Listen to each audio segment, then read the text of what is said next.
When we're talking about crisis, one of the important things to remember is a crisis is fundamentally different than a problem, even a big problem.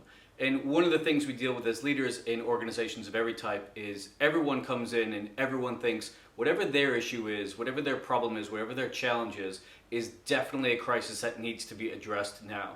So one of the fundamental things to start with is to be clear about what is a crisis and what is not a crisis. So here's a really quick guide to what is the definition of an actual crisis. There are three key criteria here that separate a problem from a crisis. So first of all, a crisis threatens an organization's ability to achieve its purpose or live its values through its foundational practices. And I will go on and on in this series about knowing the purpose of your organization, which is why does this organization exist, and its values, what's most important to us. And one of the key reasons why many people struggle with figuring out what's a problem versus a crisis is because they don't know what the organization's purpose is anymore, or they don't know what the values are. So in those circumstances, any disruption to a practice, any disruption to your business model, how you do things, the basic services you're providing, all of those seem like a crisis because you don't actually know if they're important or not. They're just what people do. So that's the first key criteria for a crisis. It needs to threaten that core purpose, why you exist, and your core values, what's most important to you. Secondly, crisis is clear in its manifestation. In other words, you know when it's hit you, but it's often hard to see how all the pieces are going to play out or how all the pieces are connected. In other words, we can sometimes see the implications of it, but we don't always see what's going to happen next and next and next and how those things are wrapped up in each other. So if you are an organization now that relies on foot traffic, there's an obvious manifestation of the current coronavirus crisis where people aren't out of their house because they're in lockdown.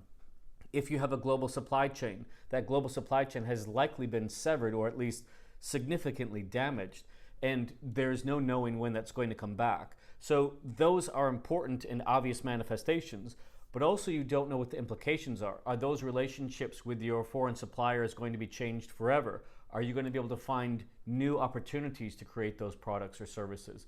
Those are things that are going to be complex and ongoing, and you won't necessarily know how to fix them right away. Thirdly, a crisis means you need to take immediate action, make immediate decisions, and not just something that's coming down the road. And again, that's the difference between a problem, which you might have some time to consult and really think about and take some time, and a decision might be good sooner rather than later, but isn't necessary to be right now. So in this current crisis, for example, we were very obviously changing how we did things, and those decisions needed to be made immediately. Doors were going to shut, power was going to be off, there'd be no more people buying things. If you're Take-A-Lot or some other Amazon, you're not going to be able to sell certain products and services. That suddenly goes out the window right away. So you need to make immediate decisions. You need to protect your employees. You need to make immediate decisions. How will we keep people safe? How will we social distance?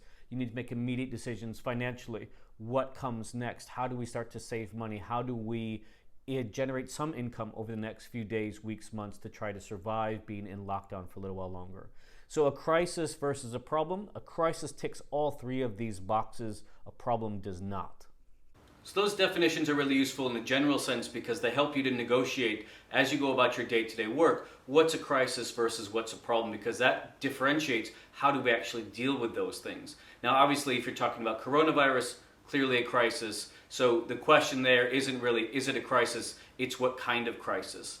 And one of the things that we have done in this book that we wrote that I've mentioned before, and I'll link to below, is talking about different types of crisis. So not all crises are the same. And so what we did was we looked at what are the different types of crisis, and we divided them up into 4 parts essentially. So are they predictable or unpredictable? Are they internal or external? And what that helps you to figure out is this something that we could have foreseen coming? Maybe not the exact details of it, but the broad strokes of it, or is it completely unpredictable? Did it start from an internal issue, or did it start more from an external issue?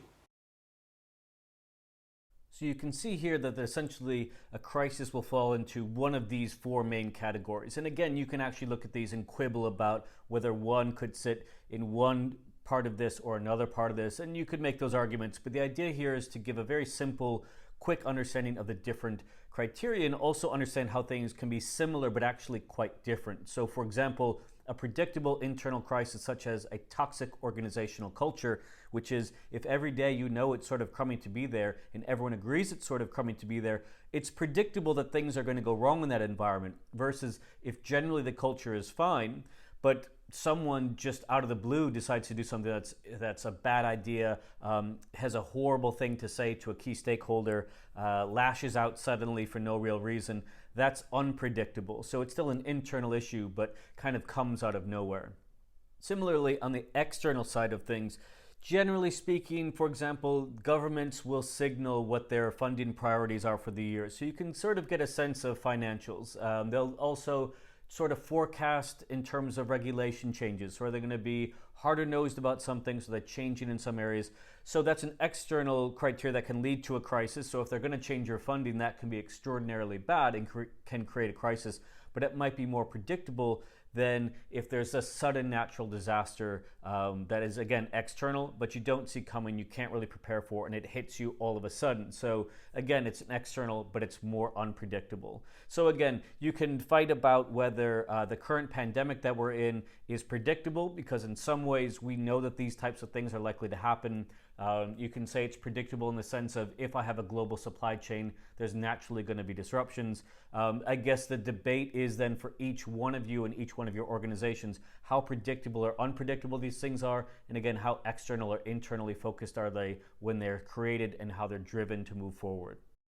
Those differences are really important because depending on what type of crisis you're going to face, it really impacts how you're going to be able to deal with it. As I mentioned in the first episode of this series about pre-crisis work, fundamentally, the better prepared you are for a crisis, the more likely you are to either avoid it or be able to deal with it. And by that, what I mean is, if you have predictable crises, it means we can see that there's something that might happen here. You might not know when, you might know the exact details of it, but you can start to prep for it.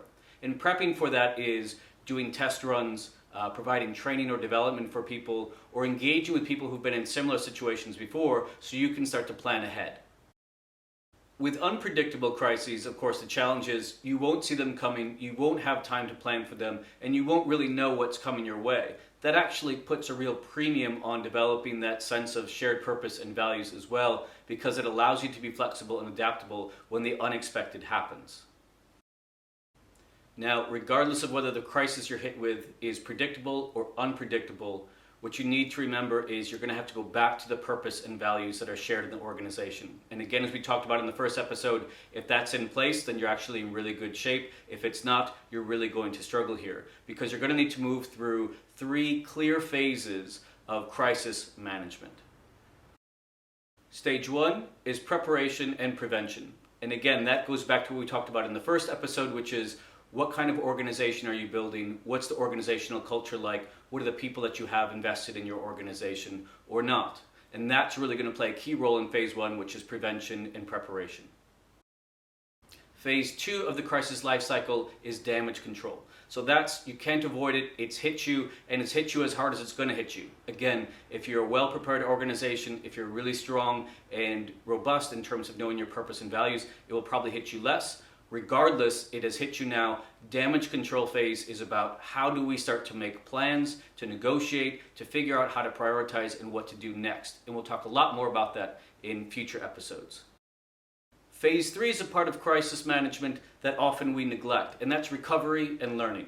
And in that process, you're coming out the other side of this crisis, you've managed it as best you can, and you're trying to move forward. And it's really important you take that time then to not just say, congratulations, we've made it, and sort of pat yourselves on the back, but to also say, what have we learned from that? What are some things we could do differently in the future to try to prevent that crisis from happening again, or to put us into a better place? So again, for those of you who haven't prepared with a strong organizational culture, you could say, you know what, we really do need to focus on a shared sense of purpose and values. It could be that you need to hire more people, or that you need to integrate in a different way, or that you don't have enough diversity of viewpoints in your organization. You need to use that time to say, yes, you've made it out, and pat yourselves on the back. That is important, but you also need to think about, what have we learned from this, and how can we grow stronger as an organization now? Finally, it's really important that, as you remember from the definition of a crisis, crises are inherently entangled and messy and complex, which means that they're connected to a whole bunch of other internal and external factors, some of which you can control, some of which you can't. So fundamentally, you need to remember that there are 4 entanglements for a crisis that make dealing with it particularly difficult, which makes them a crisis and not a problem. And just as we talked about with crises being defined to some extent as whether they're internal or externally generated, you look at the 4 forces that entangle crises. In other words, the sort of bits that can either make them much more difficult or a little bit easier to deal with. And the first 2 are very internally focused, and the second 2 are very externally focused. So internally, how have you built an organizational culture of learning? How have you supported people who are able to be creative and innovative in their jobs and in working with other people? And again, number 2, the relative strength of team effectiveness. Have you built a culture, an environment where people share information, challenge each other, are willing to take a back seat sometimes, and are also willing to step up sometimes? Have you allowed people to manage up? All of those types of questions determine whether you are going to have high levels of team effectiveness or low levels of team effectiveness. And that will come into play very obviously in terms of how you deal with crises and how messy those crises are to deal with. The second 2 are largely external focused in terms of what's the policy environment around you. Is it changing rapidly? Is it supportive? Is it actually very messy? Is it going through tough times? Is it difficult to regulate? Is it poorly regulated?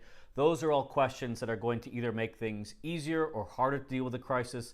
And finally, number 4 are the stressors in the external climate. So again, how messy is it outside of your organization? What are the factors that are going on that are making it either easier within your organization to deal with things or harder for you to deal with things? So a really good example at the moment is if you're in a country that is dealing with coronavirus and the impacts of COVID-19, and there is clear messaging from politicians so the policy environment is clear. If they're trying to actively mitigate and minimize the numbers of external stressors that are going on that will infect your organization, then you're actually probably in good shape. If you're in a country where there's a bit of chaos, where policy is unclear, then that could change. If you're in a country that is likely to get IMF support, and that's a good thing, or IMF support, and you're concerned about that, all of those things will make crises for organizations and the leaders leading them either easier to deal with or harder to deal with. And again, those are what we talk about when we talk about entanglements. They're things that are there that can incorporate with what we're doing and can make things a little bit easier or actually make things a little bit harder. So hopefully that helps you move beyond just it's a crisis or it's not, but also to get some nuances of exactly what's involved in different types of crises so you can plan an effective way to deal with them in the future. So what you'd think we would talk about next in this series would be about managing the crisis, but actually we're going to talk about the communication side of things first. Because fundamental to a crisis is going to be lots of confusion, and that can quickly lead to things going off the rails. So even if you have the best plan in the world, if you're not communicating it clearly, if people don't believe the message or trust the message, you run into real problems. So what we're going to do next is, as you're starting to manage this crisis that's hitting you, we're going to talk about what are the key aspects of communication that will actually make you most impactful as a leader in a crisis situation. I hope this series has been helpful to you so far. If you have any questions or comments or suggestions for other things you'd like to have tackled, please do comment below.